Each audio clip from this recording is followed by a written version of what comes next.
What if I told you the way it has always been done is not the best way? Facing your fears will change your life. The passion behind this journey is merging two separate worlds into one with the goal of creating value and awareness for a better life. I'd rather be sidelined trying to achieve greatness than watch greatness achieved and it only set on the sideline. Now introducing your host, Jacob Emery. This episode of the Iron and Infrastructure Podcast is brought to you by Unlocking Greatness with Jacob Emery, a coaching community built for those ready to become the strongest version of themselves. Weekly calls, proven playbooks, and a community built to grow. Greatness is not given, it's unlocked. Join us today at jacobemery.com or DM coach at jacobemery44 on all social media platforms. 6 lessons in 6 years. Lesson number 1, not as good, not as bad. The majority of the time, we are not as good as we think we are, and we're also not as bad as we think we are. Win or learn. Win or learn is the mentality that you must have. You must continue to progress, even if it seems like you're losing because you're not getting the desired outcome. What are the learning lessons you can take from it so next time you get what you want out of it? Knowing that you're not that good, you're not that bad, sets a self-awareness stage. It's crucial that you're self-aware. The more you work on yourself, the more self-aware that you become as a byproduct. Development comes from self-awareness. Evolution comes from continuing to learn about yourself and the others around you. The way it's always been done is not the best way. Continue to evolve. Continue to question what best practices are in place. What's the standard that's in place? What has always been done? If it's always been done one way, more than likely it's not evolved. Do so by understanding first, though, who you really are. Continue to improve always, but do so to embrace the real you. No matter the situation, keep it good. Whether great or bad, keep it good. That way you know where you're at, you know where you stand, and you don't ever get too high or too low. No matter the situation, you got to keep it good. Strive for open and honest communication. If you're not saying what's really on your mind and you don't get what you want, it's ultimately your fault. Just talk about the issues, put them on Front Street, tell the truth to get the issue, the discrepancy figured out, not to demoralize or defeat somebody. The discrepancy is ultimately the issue, not always the person with the discrepancy. Don't be scared to criticize for the greater good, but also be open and be willing to be criticized for the greater good. Giving honesty and receiving honesty, it's a two-way street. You have to be able to do both. Speak what you feel is the truth to get better, but always maintain true self-awareness. Number 2, trust but verify.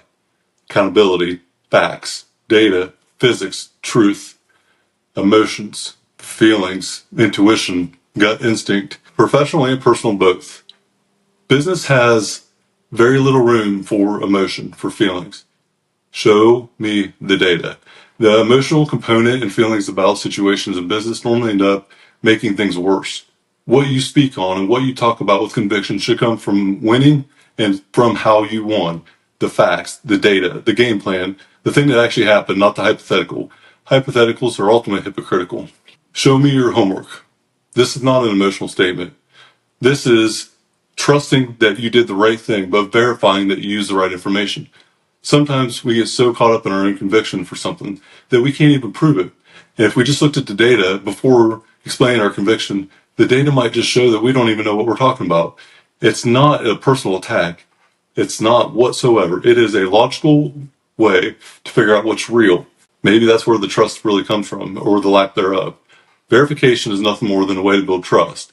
But unfortunately, it does also expose discrepancies. Gut instinct in business is often a main driver of decisions. And while it's necessary at some point, it should only be used after all the data, all the proof, and all the actual reality is put in place. If you're driving decision making off of gut instinct, off of thoughts, emotions, or feelings, your business will probably crash and burn, or you're going to burn out yourself. Keep it simple, stupid. KISS. Keep it simple, stupid. Simple scales, complex fails. What is real and factual? What is simple and repeatable? Them two things are so often overlooked. Numbers never lie. Simple scales, complex fails. 3, grow or die. Either the business is growing or we are. Sometimes our real growth has not been showcased yet. When we grow internally, sometimes it's hard to see on the outside. Sometimes the external growth is so visible. It's so easy to see external growth or, a weight loss journey or any type of transformation externally. It's visible. It's tangible. Internal growth, however, is not tangible. And most of the time, people remember who we used to be before this growth and don't recognize the new us until it's forced to be recognized. There's often a time where obstacles create opportunities, but the transition from obstacle to outcome has not fully happened yet. This is where the biggest test is happening, where you put in the work every day without having that win yet. You're just waiting on that win. You're continuing to push, and it gets harder and it gets harder. This is where you're tested. Pressure is the biggest. The progression is the slowest. Stay the course. Have faith that it will work out for the best. We must maintain faith and pursue our passions, but be patient with the outcome. Pushing progress is a balancing act. You got to have the patience to wait on the outcome while still pushing to progress forward to get the thing that you're trying to face.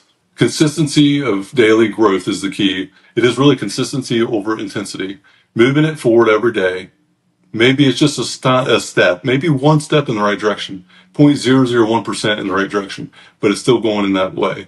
Keep your momentum in the right direction. If you stop momentum for one day, if you lose focus, get off track, it can derail you quickly. The daily training ground is not glamorous. Business ownership is not glamorous. Everyone sees the trophy. Everyone sees the view of the mountain, but nobody wants to be on that training ground. No one wants to have the pressure, the pain, the uncertainty, the risk, the possibilities of what could go wrong. Nobody wants that weight, but everyone wants that trophy. Remember this, whenever you're in that training ground daily, you're battling, you're fighting. No one cares. No one cares. No one cares. You have to care though, because you're the one that's putting it on your back. You have to carry the pressure, maintain the purpose, don't give up on your pursuit, and realize it's all to achieve ultimate prosperity. It's going to take years of reps on that training ground before you ever hold up a trophy. Maintain faith, control any fear that you do have because it will come. Believe in the path ahead will ultimately reveal its meaning. Lesson number 4, build the people. Build the people and the people will build the team. Develop the people who deserve it, not the ones who need it. Sometimes this is how it has to work in business. Sometimes people need developed, but they don't deserve it. They don't have the buy-in. They're not doing things for the greater good. They don't believe in the vision. Develop the people who deserve it. Life doesn't respond to what we need. Life responds to what we deserve based on our output. Team members are part of a dream team. That's how I view the team, a dream team, not as family. I used to always think that it was about family, about a culture of family, but really, we're all here to win. Family cookouts are about family. There's no winning or losing at a family cookout. You're just present in the moment. A dream team is not like a family to me anymore. I've changed my stance a little bit on this. I want the outcome of winning to make it feel like a family, not feel like a family that doesn't allow the outcome to be winning. A dream team is about pushing yourself to achieve something great, bigger than you, for the greater good. A dream team is just about that push. You care intensely about everyone on that team, but you know that it doesn't last forever. It may be temporary. It may be 6 months. It may be 1 year. But a dream team doesn't last forever. Look at every dynasty that ever lived. Sometimes it had to end. Every one. The 90s Bulls, it ended. Think of the best dynasties in the world. They all had an eventual stop. A dream team does have that. But while you're together, you achieve ultimate greatness. Nobody should be treated differently on this dream team. No one should be treated a certain way. Not one individual should be bigger than anyone else on the team. Kind of like in family. If you have a family member that's on the team, they're not bigger or better than the team. The team goes first, the individual second. Individual success ultimately drives that team significance. You get out of it what you put into it. This may sound harsh, but it has to be a standard in place, especially when it comes to leadership. The leadership drives the unity, it drives the direction, it drives the vision.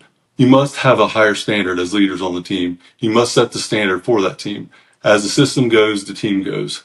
It's about living by a set of core values that guide every decision, focusing on the mission. And in our case, it's about building a transformational team and a legacy of excellence. Number 5, judgment and experience. Good judgment comes from experience, and experience comes from bad judgment. You don't just start making good decisions when you first become any type of leader. Experience and learning from that experience is ultimately what drives good decisions. Bad decisions lead to good decisions. F, you don't repeat the bad ones. Learning ultimately is doing something different in a very similar situation, not repeating your past mistakes, and continuing to grow and learn from every experience that we have. Take the good and the bad, continue to grow, don't rush the process. Realize that speed doesn't always equal success. Sometimes you have to go slow, and by slow, I mean slow, smooth is fast. Because at the end of it, steady, consistent pace and getting the desired outcome is better than up and down. So, slow, smooth is fast. Be consistent with your process. Be consistent with what you do. And ultimately, good judgment comes from bad judgment, which is all happening during experience. Judgment and experience, number 5. Last but not least, number 6, the standard. What is your daily standard? Standards are the key. The standard determines everything. We don't rise to the level of our goals, we fall to the level of our systems. Aspirational goals without a good system in place to have the proof that you can get that outcome is meaningless. We don't have these goals on a poster that say we're going to do it. We have daily habits that attribute to that goal based on our system that allows the outcome to be that way. Look at your goals and show me your system. Show me your standard. And I promise you I can tell you whether or not it's possible to accomplish it. Your standards should equal your goals, not goals, your standards. Set the standard in place that ultimately will allow you to achieve that goal. Some people don't even have goals. I believe you should, but I believe that you should have the standard first that will allow you to achieve the goals.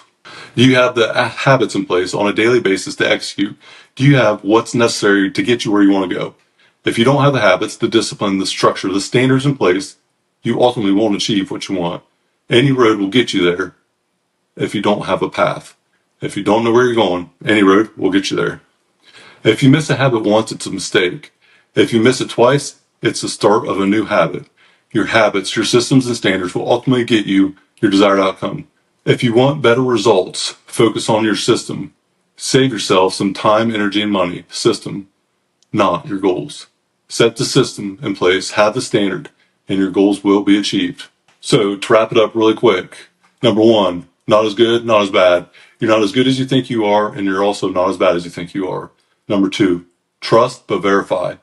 Trust that the team's making the right decision.